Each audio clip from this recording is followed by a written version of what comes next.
हिंगोलीमधल्या वातावरणामधल्या बदलामुळे खरं तर अडचणीत आलेला शेतकरी आता इंधनाच्या टंचाईमुळे पुन्हा एकदा संकटात सापडला आणि हिंगोलीमध्ये सध्या डिझेलचा प्रचंड तुटवडा निर्माण झालाय।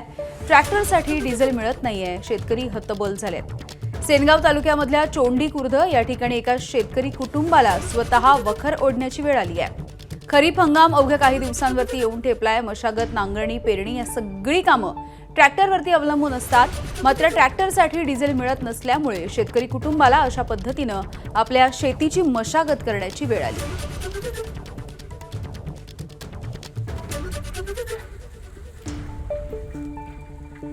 15 मृग नक्षत्रात पेरणी करण्याची वेळ आली आणि आतापर्यंत आम्ही आधुनिक पद्धतीने आम्ही शेती करत होतो। ट्रॅक्टरद्वारे नांगरण वखरण हे करायचो, परंतु यावर्षी सर्व ट्रॅक्टरवाल्याकडे गेला असता ट्रॅक्टरवाले म्हणतात की डिझेलचा तुटवडा आहे, आम्ही तुमच्या शेतात आम्ही मशागत करण्यासाठी येऊ शकत नाही आणि आता आम्हाला मशागत तर करणं ही काळाची गरज आहे।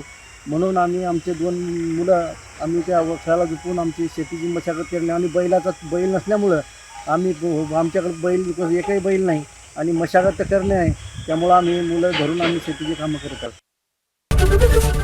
एबीपी माझा, उघडा डोळे बघा नीट।